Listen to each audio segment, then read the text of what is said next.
Certificate. হ্যাঁ, পরীক্ষা হয়ে গেছে, রেজাল্ট বেরিয়ে গেছে। হ্যাঁ, স্যার এসে বললো, এই রেজিস্টার বললো, হ্যাঁ এই লাইন ধরছে সবাই, সার্টিফিকেট দেন। কি না, তুমি তো বিএ পাস করছো, তুমি তো মাস্টার ডিগ্রি পাস করছো। বলে এটা কি? এটা তো একটা কাগজ। বলে কাগজে দেখতে পাচ্ছি, কিন্তু এটাই তোমার হলো নেক্সট লাইফের, এটাই হলো সার্টিফিকেট। তুমি যদি চাকরি করতে যাও, তোমাকে কোয়ালিফিকেশন বলা। এটা কি? এটা তোমার কোয়ালিফিকেশন কি? আনছো সার্টিফিকেট আনছো? যদি বলে না, আমি তো বিএ পাস। বিএ পাস, দেখি সার্টিফিকেট দিই, সার্টিফিকেট তো নাই। How what is the proof? আমি কি করে আমি বিএ পাস হলাম, বিএ পাস হলাম? আমি কি করে ডাক্তার হলাম? না, এই সার্টিফিকেটগুলো আমাকে দেওয়া হয় কোথায়? Institution, medical science, computer science, what ever name the subject. তুমি যা কিছু পড়াশোনা করো, পড়াশোনার শেষে আমাকে সার্টিফিকেট দিবে। সার্টিফিকেট না দিলে আমি মেডিকেলে পড়লে বিজনেস বসতে পারবো না, হসপিটালে চাকরি পাবো না। মাস্টার ডিগ্রি না হলে আমি ব্যাংকে চাকরি করতে পারবো না। তাহলে আমার এডুকেশন সার্টিফিকেট লাগবে। কিন্তু এই সার্টিফিকেট কতদিন ভ্যালিড থাকবে? ওই যে চাকরি, ওই আমার দাদা বললো 60 বছর, 65 বছর তো আমার বিদায় করে দিচ্ছে।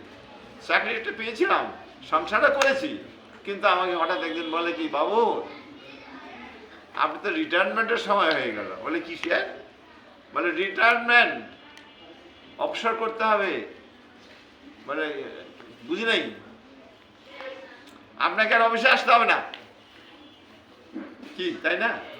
বলে কি আমার অপরাধটা কি? আমি কোনো ফল পাইছেন নাকি? আমার টুরি কোনো ঘুষ খাইছেন কি? আমি কিছু করে নাই, আমি সবচেয়ে ভালো লোক, কিন্তু আপনাকে এই অফিসে আর আসতে হবে। আরে কারণটা কি? বলে কারণটা একটা সিস্টেম জলজগতে। 65 বছর পরে চাকরি মেয়াদ, বিভিন্ন চাকরির মেয়াদ আছে, তো তখন ওই তারা রিটায়ারমেন্ট করে আর চাকরি একটা ফুলের মালা দিয়ে দেবে। এটা ইজ ভেরি ইন্টারেস্টিং ম্যাটার। সবাই আসবে, স্টাফরা হাততালি দিবে এবং তার গুণগান গাইবে, এই লোকটা সারাটা জীবন এখানে সার্ভিস দিয়ে গেছে। হ্যাঁ, আমাদের কোম্পানি, হ্যাঁ ব্যাংকের কি কত বড়, তার অনেক অবদান। মোস্ট ওবিডিয়েন্ট কি?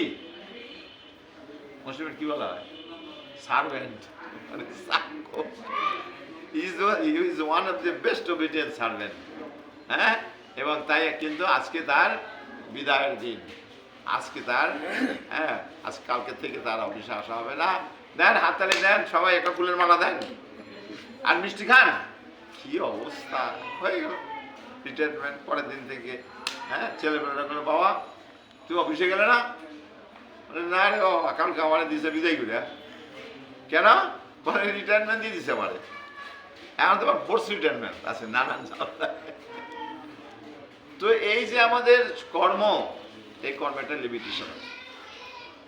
শিশুকালে হলো খেলাধুলা, যৌবনে তারপর পড়াশোনা, তারপরে যৌবনে হলো সংসার ধর্ম, সন্তানাদি জন্ম দেওয়া, এবং শেষ বয়সে হলো বৃদ্ধকালে কিছু নাই, সময় কাটে না। কিন্তু যদি আমরা কৃষ্ণ ভক্ত হতে পারি, হরি বল, কোথা দিয়ে সময় চলে গেল।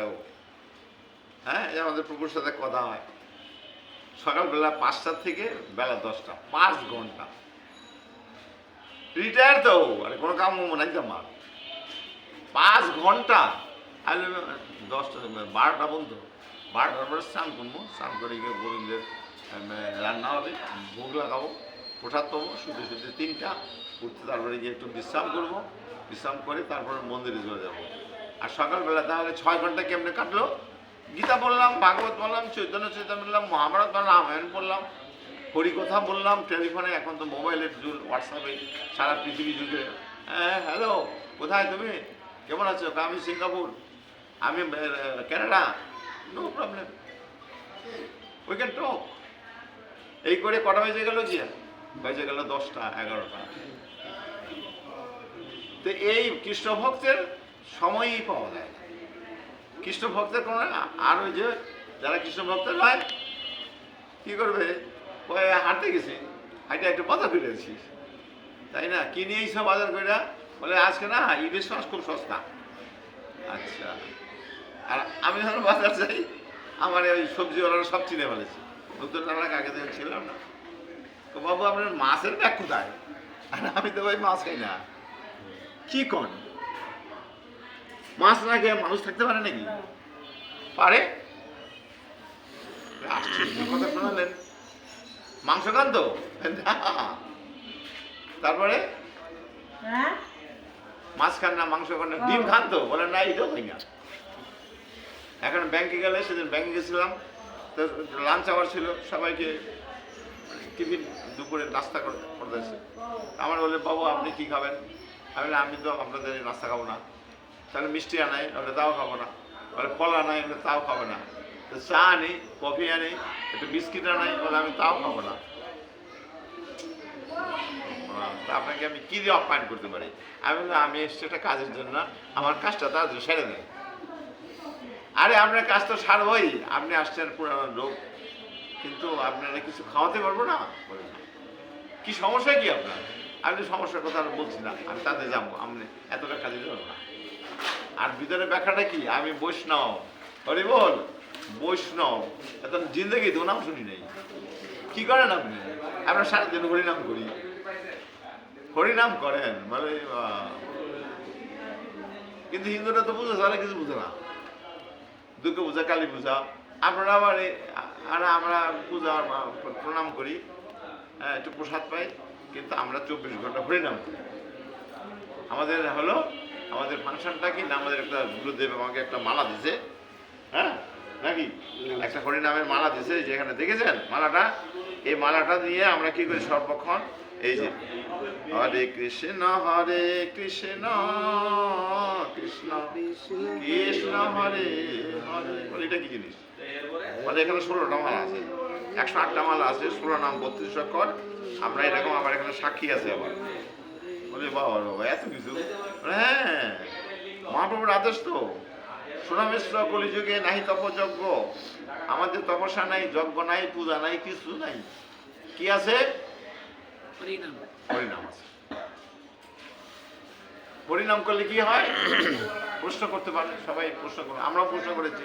আমাদের গুরুদেব যখন বলতো যে হরিনাম করবি, হরিনাম করবি নাকি? না, এই নে ধর মালা ধর, এইরকম, এই ওর একটা মালা ধর তো, আর আমার সাথে বলো হরে কৃষ্ণ বলো সবাই, হরে কৃষ্ণ হরে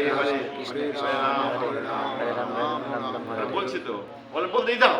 তাহলে কতবার? তোমার যতক্ষণ সময় হয়, কিবা সায়নে, কিবা ভোজনে, কিবা জাগরণে, অহর্নিশি আমরা কর্মজীবী বা স্টুডেন্ট, টাইম আছে নাকি? কর্ম করলে কেউ, ওই যে বললাম সকালবেলা যাইব, তারপরে সব কোনো মধ্যে খাইয়া একটা টিফিন গাড়ি 12টা নিয়ে দুপুরে ওখানেই খায়।